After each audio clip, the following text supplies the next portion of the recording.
అందరూ నాతో కలిసి ఆ మాట ఒక్కసారి చెప్పాలి. నన్ను సూచనగా నిర్ణయించిన యేసయ్యకు స్తోత్రం.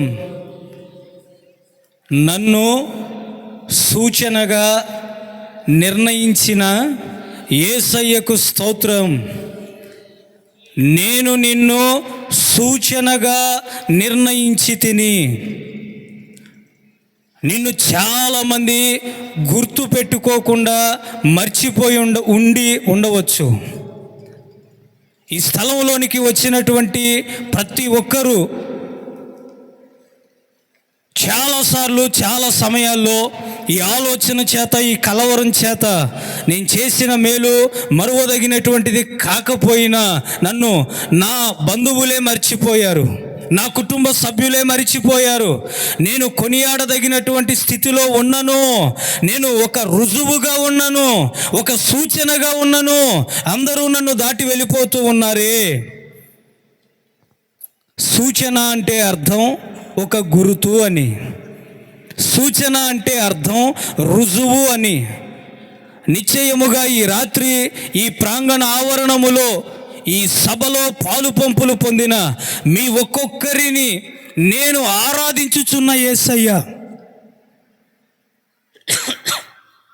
ఒక సూచనగా, ఒక గుర్తుగా, మీరు చేసిన ప్రతిదీ వ్యర్థమైపోకుండా దేవుని సన్నిధిలో నిలిచి మిమ్ములను మరిచిపోయినటువంటి వారందరూ కూడా గుర్తు పెట్టుకొని మిమ్ములను బట్టి దేవుని నామం మహిమపరచబడేటట్లుగా ప్రభువు చేయునుగాక.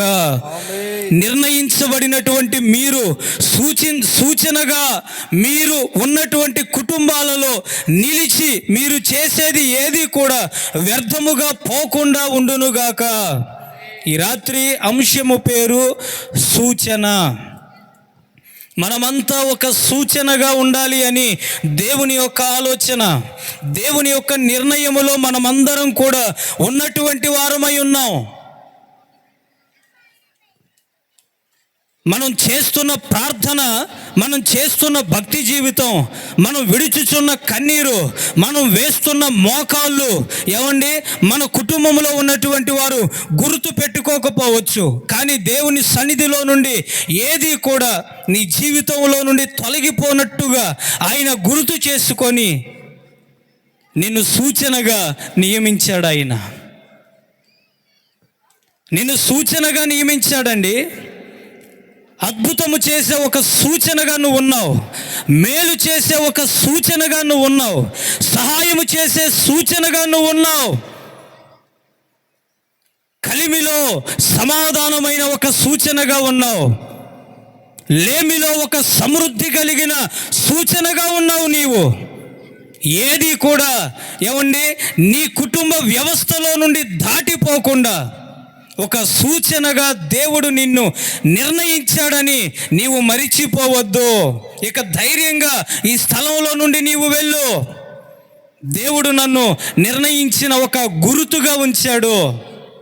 ఏది వ్యర్థం కాదు, ఏది వ్యర్థమైపోదు, ఏది నా నుండి తొలగిపోదు అని నీవు సంతోషించు తల్లి. ఇంకొక పదాన్ని కూడా మనం చదువుకుందాం. న్యాయాధిపతుల పుస్తకం త్వరగా 6వ అధ్యాయం 17వ వాక్యాన్ని చదువుకుందాం. అంతకంటే ముందుగా ఒక మాట మిమ్మల్ని అడగాలని నా ఆశ. నేను మీలో ఎంతమందికి తెలుసు? రవిపాషి గారు, మీలో ఎంతమందికి తెలుసు? చాలా సంతోషం. తెలిసినటువంటి మీకు నా హృదయపూర్వకమైన వందనాలు. ఒకప్పుడు ఇంటింటికి తిరిగి కరెంటు లేనటువంటి దినాల్లో కిరోసిన్ అడిగి సువార్త ప్రకటించినటువంటి రవిపాషి గారు ఎంతమందికి తెలుసు? కిరోసిన్ అడిగిన రవిపాషి గారు తెలియదా? కరెంట్ లేని దినాల్లో ఇంటింటికి వచ్చి, ఇదంతా మనం చూస్తున్నది కొంతకాలం నుండే కదా, అవునా? రవిపాషి గారు తెలుసా? చాలా సంతోషం. ఆకలి దప్పులెరిగి, అర్థమవుతుందా?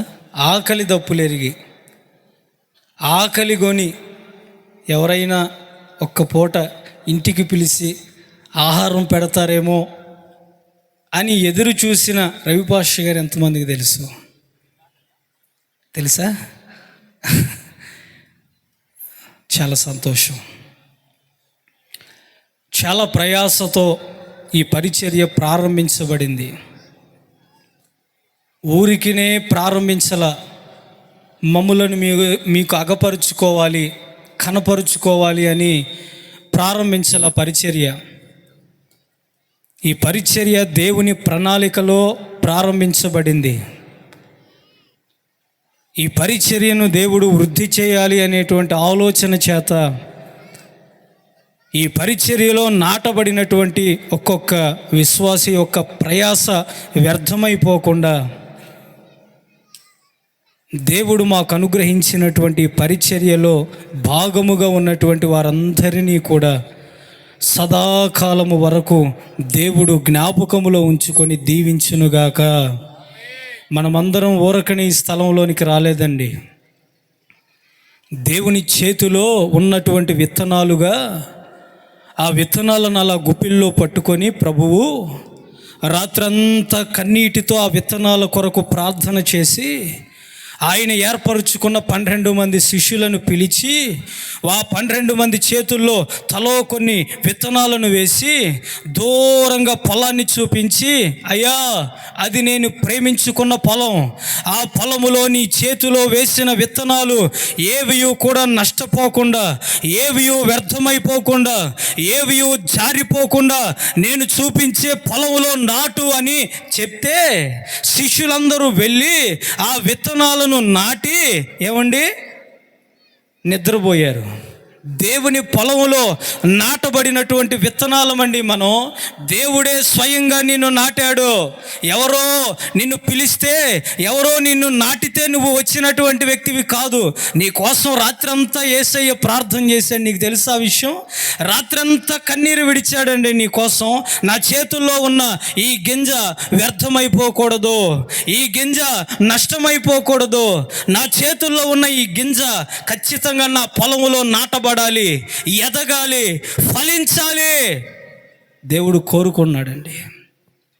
కానీ ఇక్కడ ఉన్నటువంటి మనమందరం నష్టమయ్యేటువంటి గింజలమైతే కాదు.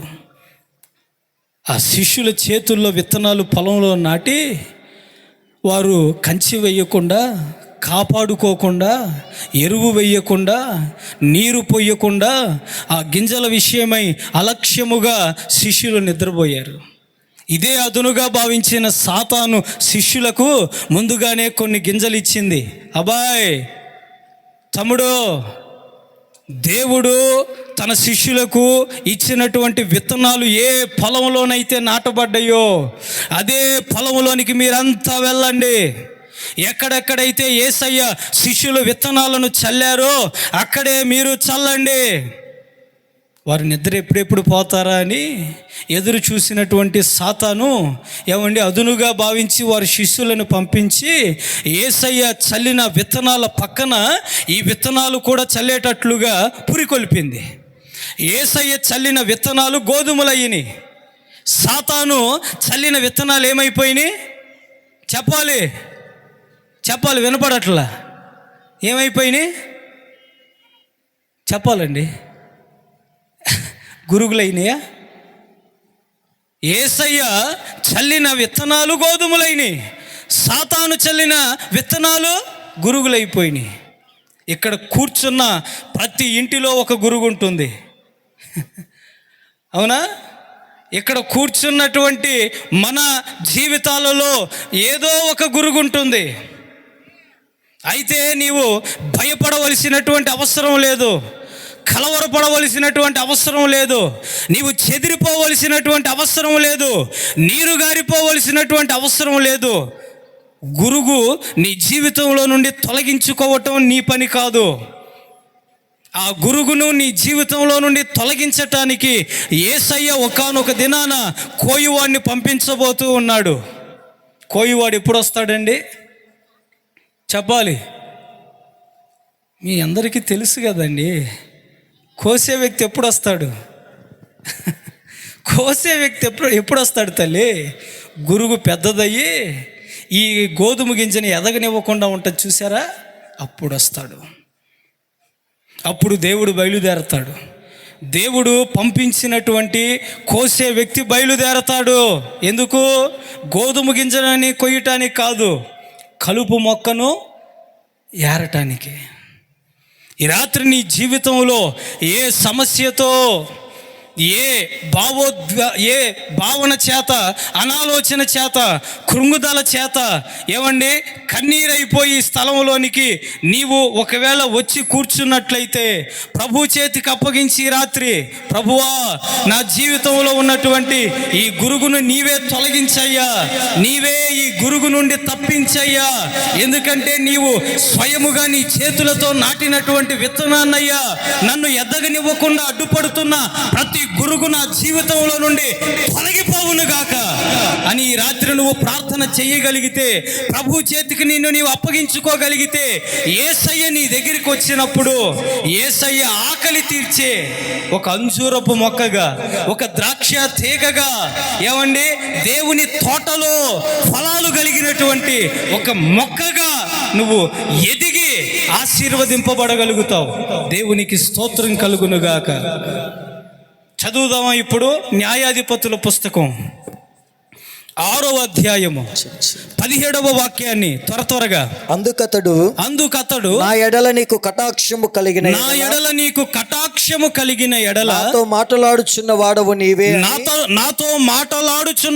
నీవేనని నేను తెలుసుకొనున్నట్లు ఒక సూచన నాకు కనపరుచయ్యా.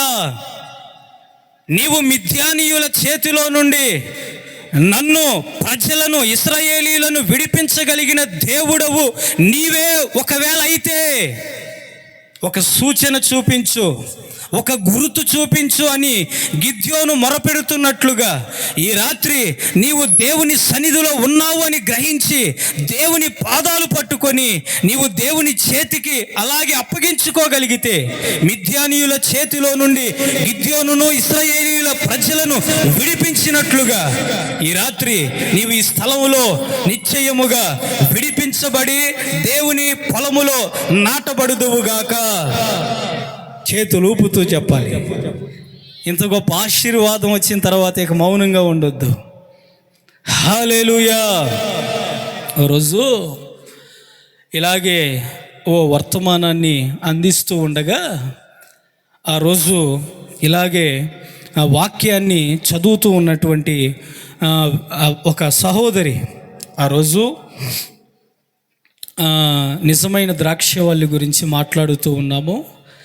ఆ వాక్యం చదవమని ఆ పదాన్ని అడిగినప్పుడు ఆ సహోదరి వాక్యం తెరిచి ఒక మాట అంది. నిజమైన ద్రాక్షవల్లిని నేనే, ఈగలు మీరంటుంది. ఏమంటుంది? నిజమైన ద్రాక్షవల్లిని నేనే, ఈ గ్రౌండ్లో కూర్చున్నటువంటి వారందరూ ఈగలు అంటుంది. ఇంకా నయ్యం దోమలు బొద్దింకలు అందనుకో, నా పని అక్కడే అయిపోయేది.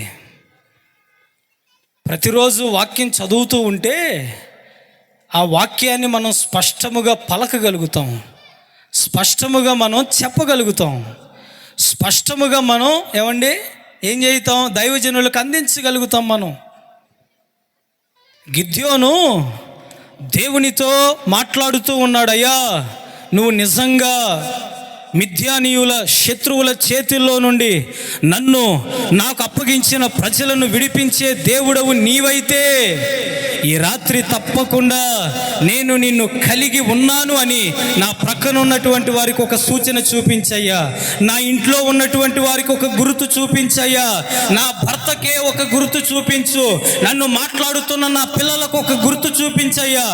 నీవు అయ్యా నన్ను విడిచిపెట్టే దేవుడవు కాదని ఈరోజు నిరూపించు ప్రభువా అని నువ్వు ప్రార్థన చేయాలి తల్లి. నీ తలను పైకెత్తగలిగిన దేవుడు ఈ రాత్రి ఆకాశము నుండి బయలుదేరాడు. ఆయన ఆయన బయలుదేరి నిన్ను ఎక్కడైతే నువ్వు పడిపోయావో ఆ స్థలంలోనే నియమించబడిన ఒక సూచనగా దేవుడే నిర్ణయించాడు. దేవునికి స్తోత్రం కలుగునుగాక. గట్టిగా చెప్పాలి హల్లెలూయా. నిద్రపోయే వాళ్ళు కూడా చెప్పండి చేతులు ఊపుతూ హల్లెలూయా. ఎందుకండి ఆ ప్రాణం తీస్తారు మీరు? ఎందుకు నిద్రపోతారు తల్లి? మీరు వాక్యం వింటున్నారా, నిద్రలోకి పోతున్నారా? అమ్మా, నిద్రపోకూడదు. ఇంత మంచి వాక్యాన్ని పరిశుద్ధాత్మ దేవుడు మాట్లాడుతూ ఉంటే మీకు ఎట్ నిద్ర వచ్చిద్దండి? నాకు తెలియక అడుగుతాను. ఈ రాత్రి అసలు ఒక సీరియల్ వస్తుంది అనుకోండి, అసలు రాత్రి అంతా కూడా నిద్రపోరు. మీరు నిద్రపోతారా? పారు. దేవుని వాక్యం కాబట్టి సాతానుగాడు మనకి మందిరంలోనికి రానివ్వగానే ఏం కలిగిస్తాడంటే నిద్ర కలిగించేస్తాడు. కనుక ఎవరు నిద్రపోవద్దు. ఇంకొక మాట కూడా మనం చదువుకుందాం. యోహాను సువార్త 6వ అధ్యాయం 26వ వాక్యాన్ని చదువుకుందాం. అక్కడ ఓ వ్యక్తిని స్వస్థపరిచినట్లుగా, మరొక వ్యక్తిని బాగుపరిచినట్లుగా, మరొక వ్యక్తికి దేవుడు మేలు చేసినట్లుగా, మరొక వ్యక్తిని దేవుడు ఆదుకున్నట్లుగా, మరొక వ్యక్తిని సమాధానపరుచుకున్నట్లుగా చాలామంది ప్రజలు అక్కడ మనకు కనబడతారు. అయితే వారంతా కూడా సూచన వలన దేవునిని వెంబడించలేదంట. దేని వలన అన్న? యోహాను సువార్త 6వ అధ్యాయం 26వ వాక్యం. సూచనలు చూచుట వలన కాదు, రొట్టెలను భుజించి రొట్టెల వలన మీరు నన్ను వెంబడిస్తూ ఉన్నారు. తృప్తి పొందుట వలననే దేవుడు నన్ను చాలా వెదుకుచున్నారని. బాధపడిపోతూ ఉన్నారండి. లోపల చాలా వేదన చెందుతూ ఉన్నాడు. అయ్యో, నీకు మేలు చేశాను కదా, నువ్వు ఒకప్పుడు నడవలేని స్థితిలో ఉన్నావే, నువ్వు నడవగలిగేటట్లుగా నిలబెట్టాను కదా, నీకు ఒకప్పుడు మాట రాలేదు కదా, నువ్వు మాట్లాడేటట్లుగా చేశానే, ఒకప్పుడు నీకు చూపు లేదు చూడగలిగేటట్లుగా చేశానే, నీకు మేలు జరిగింది. అందుకు కాదా నువ్వు నన్ను వెంబడిస్తుంది? అందుకు కాదా నువ్వు నన్ను వెంబడిస్తుంది? ఏదేమైనా ఈ రాత్రి ఇక్కడ ఉన్నటువంటి ఒక్కొక్క కుటుంబము దేవుని యొక్క సూచనగా, అద్భుతము చేత, మేలు చేత, దేవుని యొక్క ఆత్మ సంబంధమైన కార్యము చేత, బలమైనటువంటి అభిషేకము చేత ఈ రాత్రి అందరము కూడా నింపబడుదుముగాక. యేసయ్య చనిపోయిన 2000 సంవత్సరాలు దాటిన అభిషేకం చావలా? చనిపోయిందా? చావలేదండి. నువ్వు చల్లారిపోతున్నావు తల్లి, నువ్వు చల్లారిపోతున్నావు. బాప్తిజమం ఇచ్చి యోహాను ఆయన యొక్క తల ఎవరడిగారండి? హేరోదు యొక్క అన్న భార్య అయినటువంటి ఆమె కుమార్తె అడిగింది. ఎందుకు? హేరోదును సంతోషపెట్టింది కనుక నీకేం కావాలి అని అడిగితే యోహాను తల కావాలి. ఆ రోజుల్లో రాజులను సంతోషపెడితే రాజ్యంలో సగభాగమైన ఇచ్చేసేవారు. నువ్వు యేసయ్యను సంతోషపెడితే, రాజులను సంతోషపెడితే రాజ్యంలో సగభాగమే ఇవ్వబడగలిగితే, నువ్వు యేసయ్యను సంతోషపెడితే యేసయ్య దగ్గర ఉన్నవన్నీ మనవి కాదా? ఆయన దగ్గర ఉన్నవన్నీ మనవే కదండి. అయితే ఎట్టడితో మారు మనసు గోలైపోయింది, బాప్తిజమము గోలైపోయింది, ఇంతటితో ఈ యొక్క సువార్త ప్రకటించేవాని గోలైపోయింది అని ప్రజలందరూ అనుకున్నారు. యేసుక్రీస్తు లేచాడు. దేవునికి స్తోత్రం. యోహాను చనిపోతే అక్కడ ఉన్నటువంటి వారందరూ అయిపోయిందిరా బాబు, మారు మనసు గోల, రక్షించబడమనేటువంటి గోల అని అనుకుంటే యేసయ్య లేచాడండి. యేసయ్య లేచి సువార్తను ప్రకటించటం ప్రారంభించాడు.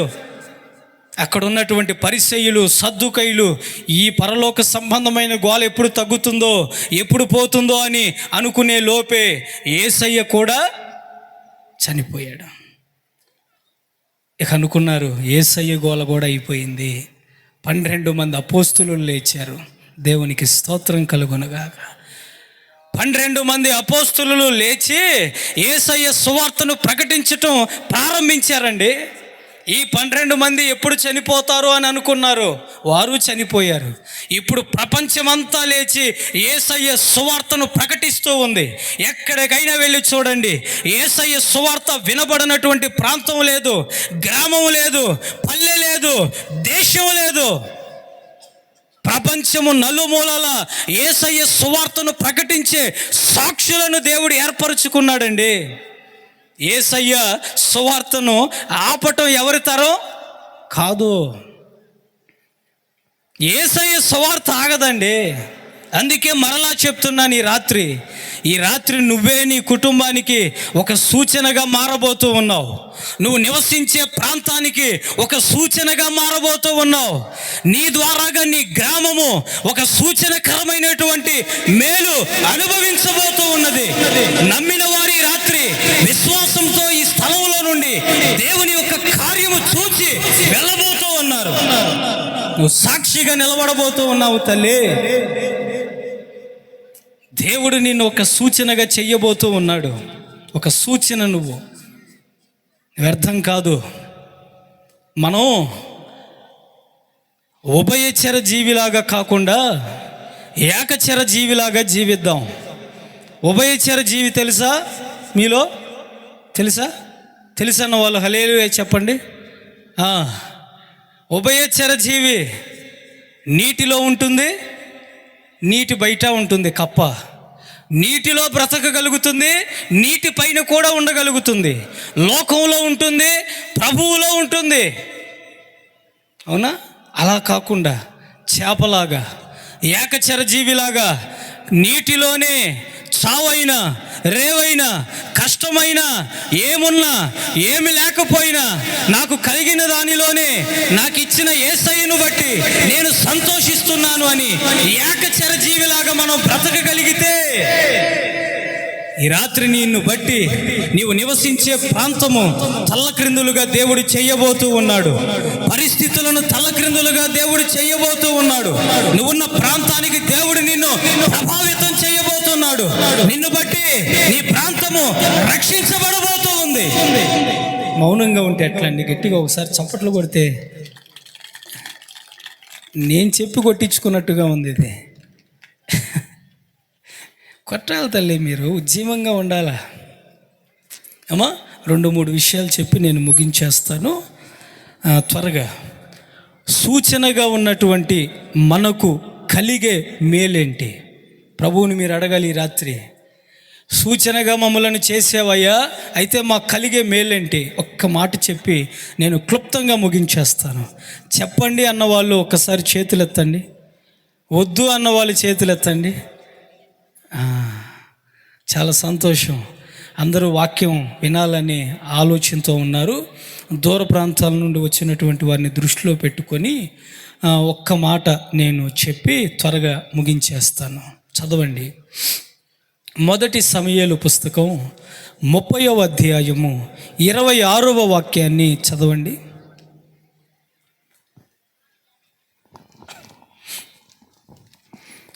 Chapter 1 Samuel 30:26 30వ అధ్యాయము 26వ వాక్యం.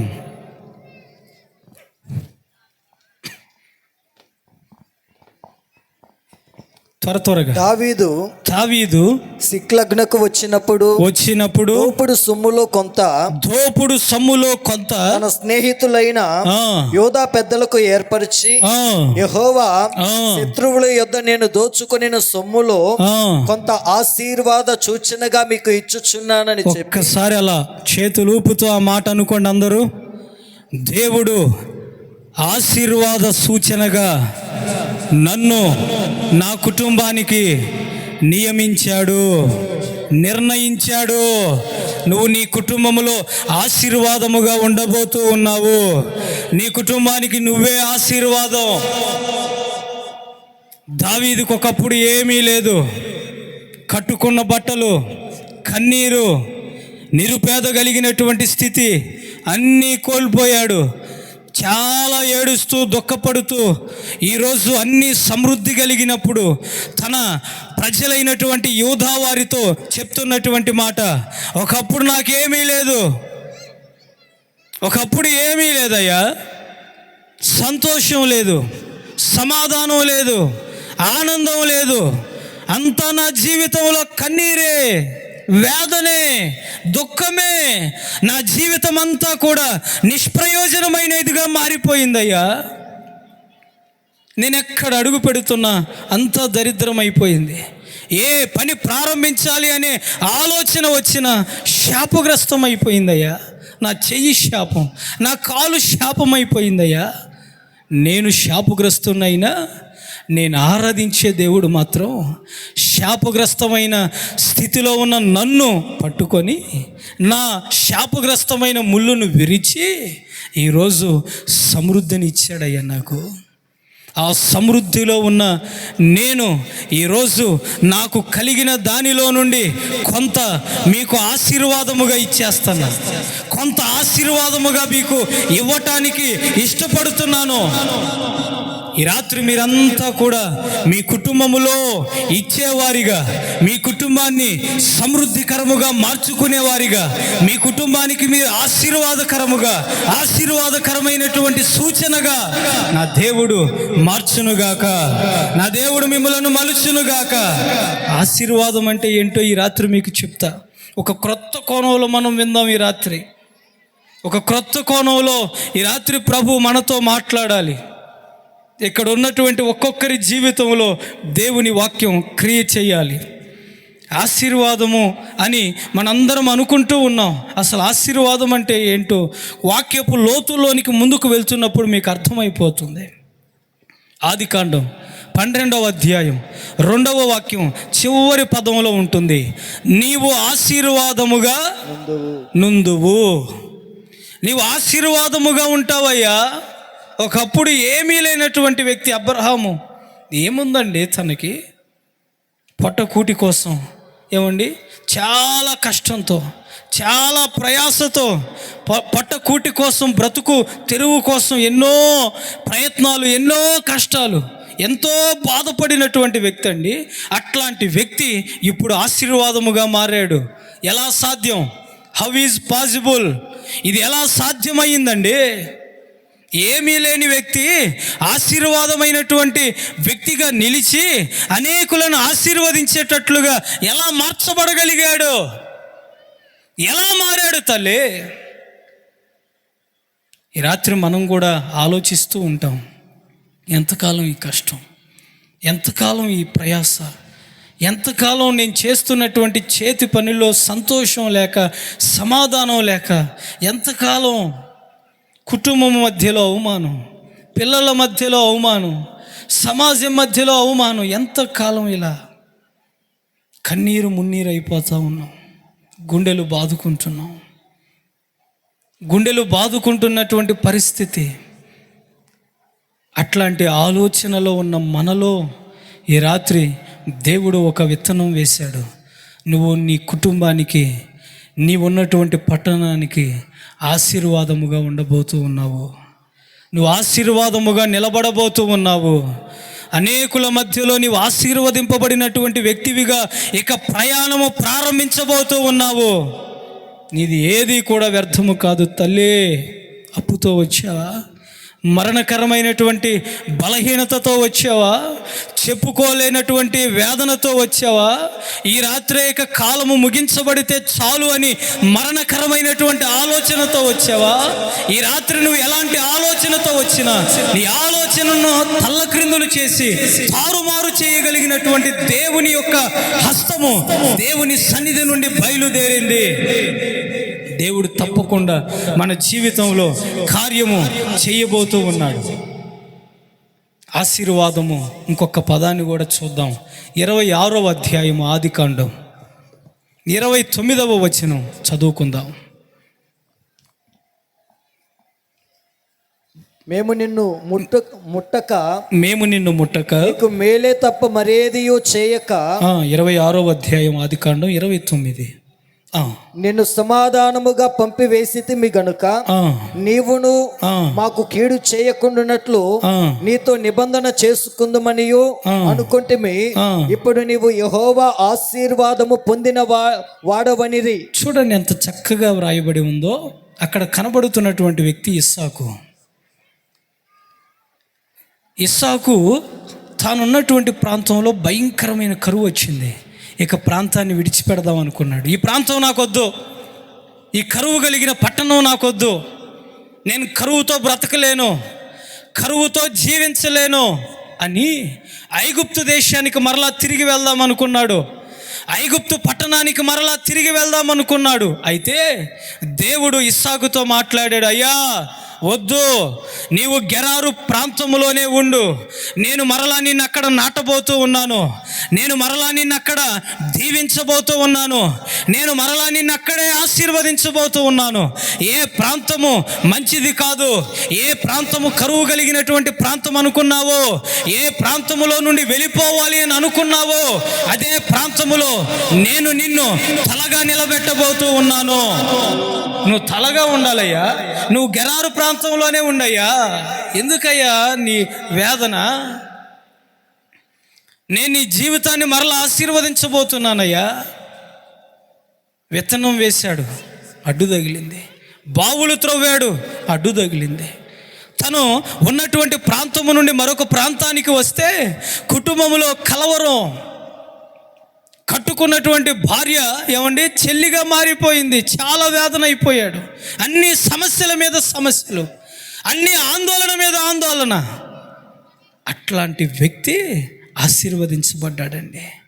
ఆశీర్వాదముగా మార్చబడ్డాడు. ఆశీర్వాదముగా మార్చబడినటువంటి ఆ వ్యక్తిని చూచిన ప్రజలంతా శత్రువులే చెప్తున్నారు, నీవు యెహోవా వలన ఆశీర్వదింపబడినటువంటి వ్యక్తివి. అయ్యా, నీవు మనుషుల ద్వారాగా దీవించబడిన వాడువు కాదు, నిన్ను సాక్షాత్తు దేవుడే దీవించాడు. నీ ఆశీర్వాదం మానవ సంబంధమైనది కాదు, భౌతిక సంబంధమైనది కాదు. నీ ఆశీర్వాదం పర సంబంధమైనది. దేవుడే నిన్ను ఆశీర్వదించాడయ్యా. ఎంతమంది దేవుని ద్వారాగా ఆశీర్వదించబడాలని కోరుకుంటున్నారు? చాలా సంతోషం. దేవుడు మిమ్మల్ని తప్పకుండా దీవించునుగాక, ఆశీర్వదించునుగాక. మంచిదండి. ఇస్సాకు ఇక్కడ నేను 3 వ్యక్తులను మీకు చూపించా. ఒకటి గిద్యోను, రెండవదిగా అబ్రహాము, మూడవదిగా ఇస్సాకు. ఇక 4వ వ్యక్తిని కూడా పరిచయం చేస్తాను. ముగింపులోనికి వచ్చేసాం. దినవృత్తాంతాల 2వ గ్రంథం 31వ అధ్యాయం 10వ వాక్యం చూడండి. దినవృత్తాంతాల 2వ గ్రంథం 31:10. యెహోవా మందిరములోనికి జనులు కానుకలు తెచ్చుట మొదలు పెట్టినప్పటి, బాగా చదవాలి, బాగా వినాలి. జనులు కానుకలు తెచ్చుట వలన మేము సమృద్ధిగా భోజనము చేసినను. ఏం తేవటం వల్ల? ఏం తేవటం వల్ల అండి? చెప్పాలా? దేవుని యొక్క సన్నిధిలోనికి జనులు కానుకలు తెచ్చుట వలన మేము సమృద్ధిగా భోజనము చేశాము. చాలా మిగులుచు ఉన్నది. యెహోవా తన జనులను ఆశీర్వదించినందువలన ఇంత గొప్ప రాశి మిగిలినదని. ఇంత గొప్ప రాశి, ఆశీర్వాదం అంటే మిగిలిపోవాల యేసునామములో. ఇందాక చెప్పాను అదే. ఆశీర్వాదం అంటే వాక్యపు లోతుల్లోనికి వెళ్ళేటప్పుడు తెలుసుకుంటారులే అని. ఆశీర్వాదం అంటే రాశిలాగా మిగిలిపోవాలా, రాశిలాగా నీ జీవితంలో సమృద్ధిగా ఉండాలా, రాశిలాగా నీవు విస్తరించాలా. సమృద్ధి ఇదంతా ఎప్పుడు జరిగింది? దేవుని సన్నిధిలోనికి విస్తారముగా కానుక తెచ్చుట వలన దేవుడు వారికి విస్తారముగా ఆహారం పెట్టాడంట, విస్తారంగా దీవించాడంట, విస్తారంగా భోజనం పెట్టాడంటండి. వారు తినగా మిగిలిపోయిందంట, వారు తినగా రాశిలాగా మిగిలిపోయిందంట. ఈరోజు చాలామంది రాసులకు వెళ్తూ ఉంటారు. ఆ రాశి కాదు, దేవుడిచ్చే రాశి అది కాదు. దేవుడిచ్చే రాశి ఎలా ఉంటుందో తెలుసా?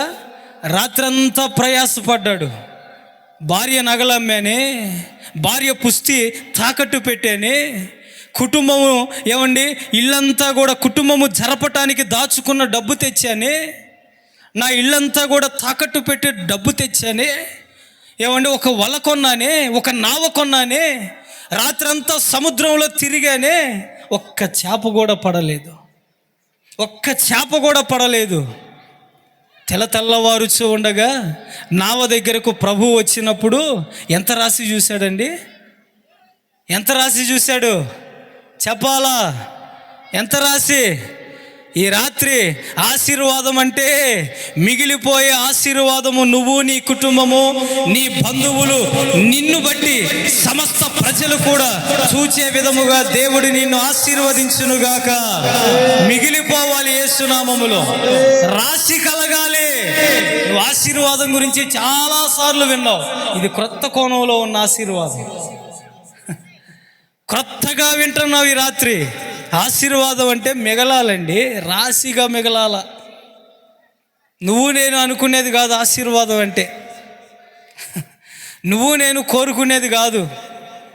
వలలు కూడా పిగిలిపోయి లాగలేనంతగా ఒక రాశితో దేవుడు దీవించాడండి, ఒక రాశితో దేవుడు ఆశీర్వదించాడు.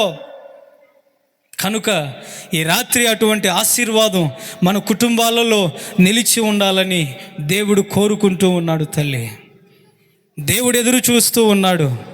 నువ్వు ఆశీర్వదించబడాలమ్మా తల్లి, నువ్వు ఆశీర్వదించబడాలి, నువ్వు దీవించబడాలి, నీ పిల్లలు దీవించబడాలి, నీ పొలిమేర దీవించబడాలి, నీ సరిహద్దులు దీవించబడాలి, నీ కుటుంబము దీవించబడాలి, సేవ దీవించబడాలి, పరిచర్య దీవించబడాలి, సంఘము దీవించబడాలి, సంఘములో నాటబడిన విశ్వాసులు దీవించబడాలి, నీ చేతి పని దీవించబడాలి. తల్లి, దీవించబడేటువంటి వ్యక్తివిగా, దేవుని చేతిలో ఓ శక్తిగా దేవుడు నిన్ను మార్చునుగాక. నువ్వు మార్చబడాలి. ఏదో ఇక్కడికి వచ్చాను వెళ్ళిపోయాను అన్నట్లుగా కాకుండా, ఈ రాత్రి దైవజనుడు చిన్నవాడైనా దేవుడు అతనిని వాడుకునే విధానం చాలా గొప్పది. దేవుని మాట అతని నోటిలో నుండి బయలుదేరుతున్నటువంటి విధానం చాలా గొప్పది అని నీ విశ్వాసం, నీ నమ్మకం ఈ రాత్రి వ్యర్థం కాదు తల్లి, వ్యర్థమైపోదు. సొలొమోను మందిరం కట్టాలనుకున్నాడు. మందిరం కట్టాలంటే ఏం కావాలమ్మా? ఆర్థిక సహాయం కావాలి, డబ్బు కావాలి. సొలొమోను మందిరం కట్టాలని అనుకున్నటువంటి సమయంలో సొలొమోను తండ్రి అయినటువంటి దావీదు ముందుగానే సాధన రాసి సిద్ధపరిచాడంట. ఏ రాసి చెప్పాలి తల్లి? ఏ రాసి? ఏమండి? సాధన రాసి దేవుడు ముందుగానే ఏమండి దావీదు ద్వారాగా సొలొమోను కట్టవలసినటువంటి మందిరానికి సిద్ధపరిచేటట్లుగా నిర్ణయించేశాడంట. తల్లి, ఎంత గొప్ప ఆశ్చర్యం! తన కుమారుడైనటువంటి సొలొమోను ఏమండి సంఘానికి, దావీదు యేసయ్యకు సాదృశ్యంగా ఉంటే దేవుడు సంఘానికి ఇవ్వలేనటువంటి ఈవులు ఏమున్నాయి తల్లి? ఏమైనా ఉన్నవా ఈవులు? దేవుడు అన్నీ ఇవ్వగలిగిన సమర్థుడు, శక్తి కలిగిన దేవుడై ఉన్నాడు. దేవుడు నీకు ముందుగానే అన్నీ సిద్ధపరిచాడు. నీ కొరత దేవునికి తెలుసు, నీ ఈవులు దేవునికి తెలుసు, నీ ప్రతికూలత దేవునికి తెలుసు, నీకేం కావాలో దేవునికి తెలుసు. సమస్త పరిస్థితులను దేవుడు మార్చాలని ఆలోచిస్తూ ఉన్నాడు. సమస్త పరిస్థితులు నీకు అనుకూలముగా మారాలి అని దేవుడు కోరుకుంటున్నాడు. తల్లి, ఒక్క పదం చదవండి. నిర్గమకాండం 13వ అధ్యాయము 16వ వాక్యాన్ని చూడండి. 13:16. బాహుబలము చేత మన యవనస్తులు భోజనం సిద్ధపరచండి. భోజనం మందిరం దగ్గర ఉంది, తీసుకురండి ఇక్కడికి. ముగింపులోనికి వచ్చేసాం. చదువనా? బాహుబలము చేత యెహోవా మనలను ఐగుప్తులో నుండి బయటకు రప్పించెను గనుక ఆ సంగతి నీ చేతి మీద సూచనగాను నీ కన్నుల మధ్య పత్రికగాను ఉండవలనని చెప్పెను. చూడండి, 430 ఏండ్లు బానిసలుగా ఉన్నటువంటి ప్రజలకు స్వేచ్ఛ, ఫ్రీడమ్, ఒక విమోచన, ఒక విడుదల. దేవుడు వారిని బానిసలుగానే ఉంచలేదు.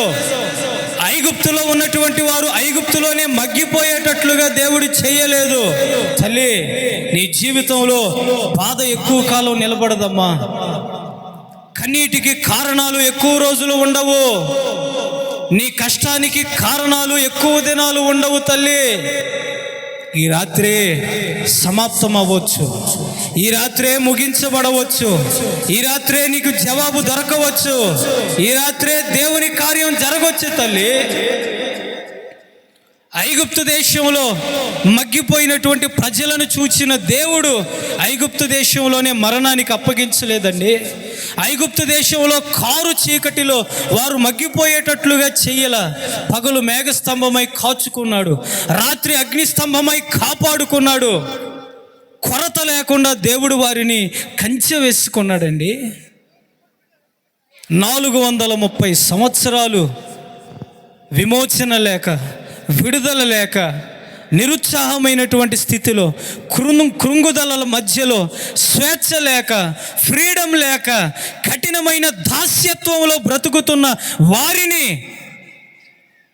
ఒక సూచనతో విడిపించినట్లుగా ఈ రాత్రి ప్రభువు మిమ్ములను కూడా ఏ బలహీనత చేత, ఏ బాధ చేత, ఏ చెప్పుకోదగినటువంటి వేదన చేత ఉన్నటువంటి మిమ్ములను విమోచించునుగాక, విడిపించునుగాక.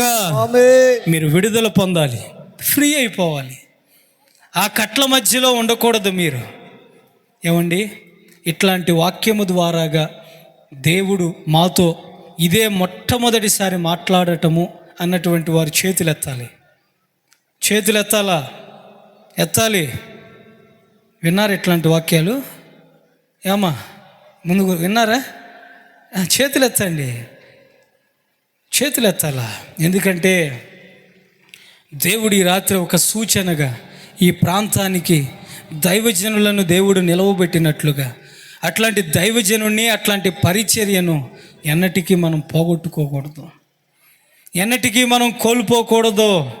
రోషం కలిగిన పరిచర్య ఇది, రోషం కలిగినటువంటి సేవ. ఏదో వచ్చినటువంటి వారికి అమ్మా దేవుడు మీకు అది ఇస్తాడు, దేవుడు మీకు ఇది ఇస్తాడు అని చెప్పే పరిచర్య కాదు. వాక్యము ఉన్నది ఉన్నట్లుగా బోధించి, వాక్యములో దేవుడు మిమ్మలను స్థిరపరిచేటట్లుగా, మిమ్మలను దేవుని ప్రత్యక్షతను అనుభవించేటట్లుగా చేసే పరిచర్య ఉన్నది. కనుక ఏదో ఆషామాషిగా ఏదో 4 వాక్యాలు నేర్చుకొని ఏదో 4 అనుభవాలతో వచ్చినటువంటి పరిచర్య కాదండి ఇది. మీరు గ్రహించాలా, మీరు గమనించాలా. ఈ రాత్రి ప్రభు మనలను ఒక సూచనగా, విడుదల చేసే ఒక సూచనగా, విడుదల లేనటువంటి వారు ఉన్నారా, నువ్వే విడిపించే ఒక సూచనగా, విడుదలకు కారణమైనటువంటి ఒక గుర్తుగా నువ్వు నిలబడాలి తల్లి. నువ్వు లేవాలి. ఇంకా ఎంతకాలం ఆ దాస్యత్వము అనేటువంటి కాడి క్రిందే ఉంటావు? గలతీ పత్రిక 5:1 ఏమని వ్రాయబడి ఉంటుంది? ఈ స్వాతంత్ర్యము ప్రభువు మనకి అనుగ్రహించాడు కనుక ఇంకా ఎంతకాలం విడుదల పొందిన నీవు ఆ బానిసత్వపు దాస్యమైన కాడి క్రిందకు వెళ్తావు? ఇంకా నాకు అదే కావాలి, లోకం బాగుంది, ఇంకా నాకు అదే కావాలి, ఆ జీవితమే బాగుంది. మా చేతుల్లో ఏముండాలండి? చెప్పాలి. ఏముండాలి? సిగరెట్లు ఉండాలి, అవునా కాదా? నవ్వుతారేందమ్మా? కాదు కదా. మా చేతుల్లో ఏముండాలి? మందు సీసాలు ఉండాలి, అవునా? మా చేతుల్లో ఏముండాలి తల్లి? ఉండకూడనటువంటివి ఉండాలి. కానీ ఆ వయసులోనే వాటన్నిటికీ దేవుడు మమ్మలను దూరం చేసి మా చేతులకు ఈ పరిశుద్ధ గ్రంథాన్ని ఇచ్చాడు. దేవునికి స్తోత్రం కలుగునుగాక. ఉండకూడనటువంటి వాటన్నిటిని దేవుడు దూరం చేశాడు, తప్పించాడు. ఈ పరిశుద్ధ గ్రంథాన్ని దేవుడు మా చేతుల్లో ఉంచాడు. ఎందుకో తెలుసా? మీ దగ్గర నుండి ఏదో లక్షలు సంపాదించుకొని మా బ్యాంక్ అకౌంట్లో వేసుకోవటానికి కాదు. మీరిచ్చే కానుకలన్నీ లక్షలు వస్తే అవి తీసుకొని బ్యాంకులో వేసుకొని ఏమండి మెట్టు మీద మెట్టు కట్టడానికి కాదు. లక్షల రూపాయలు శాలరీలు విడిచిపెట్టి ఎందుకు వచ్చామో తెలుసా? చీకటిలో ఉన్నటువంటి వారికి ఉదయించే సూర్యుడైన యేసయ్యను పరిచయం చేయటానికి. దేవునికి స్తోత్రం కలుగును గాక. లక్షల జీతాలు ఎందుకు వదిలిపెట్టి వచ్చామో తెలుసా అండి? మా నాన్న ఒక రైల్వే ఎంప్లాయ్, ఒక రైల్వేలో పనిచేసేటువంటి ఉద్యోగి. మా నాన్న నెలకి ఇంచుమించుగా ఒక 30,000 రూపాయలు సంపాదించేవాడు. నేను సేవలోనికి రాకముందే ఒక రైల్వే ఎంప్లాయ్. మా నాన్న చనిపోయింది ఎప్పుడో తెలుసా? నేను సేవలోనికి వచ్చిన ఫస్ట్ నెలలోనే మా నాన్న చనిపోయాడు. మా నాన్న అంటే నాకు చాలా ఇష్టం, చాలా ప్రేమ. ఒక 16 సంవత్సరాల క్రితం జరిగిన సంఘటన మీకు చెప్తున్నా. మా నాన్న సేవలోనికి వచ్చిన వెంటనే చనిపోయాడు. ఈ రోజుకి మా నాన్న సమాధి ఎక్కడ ఉంటుందో నాకు తెలియదు. మీరు నమ్ముతారా? మా నాన్నని ఎక్కడ సమాధి చేశారో ఈ రోజుకి నాకు తెలియదండి. ఎందుకో చెప్పనా? సేవకు వచ్చినటువంటి ఆనాటి నుండి ఈ రోజు వరకు కూడా ప్రభువుని ఆనుకొని, ప్రభువు మీద ఆధారపడి, ఈ రోజు వరకు కూడా మా కుటుంబ సభ్యులను విడిచిపెట్టి, మా ఆనందాలను విడిచిపెట్టి, మాకున్న చిన్న సంతోషాలను విడిచిపెట్టి ప్రభు కొరకు రోషంగా సేవ చేస్తున్నాం. లక్షల శాలరీల కోసం కాదండి, నశించిపోయే ఆత్మకు యేసయ్యను పరిచయం చేయటానికి వచ్చామండి. అమ్మా, నశించిపోతారు తల్లి, యేసయ్య ఉన్నాడు రక్షించటానికి అని పరిచయం చేయటానికి వచ్చాం మేము. అంతేగాని ఏదో ఊరికినే వచ్చి ఏదో ఊరికినే చేయాలని కాదు. ఊరికినే చేయాలనేటువంటి వ్యక్తులమైతే కాదు అసలు మేము. ఆ ఆలోచన అసలు మాలో లేదు. కనుక ఆ సంఘటన మీరు గ్రహించుకొని, ఆ సంఘటన మీరు గమనించుకొని, ఈ రాత్రి ఇంకా ఆ దాస్యం అనే కాడిలో మీరు చిక్కుకోకుండా, ఆ కట్ల మధ్యలో మీరు పడిపోకుండా ఈ రాత్రి విడిపించబడండి. ఈ రాత్రి విడుదల పొందండి. విడుదల పొందాలి, మీరు విడిపించబడాలి. చిన్న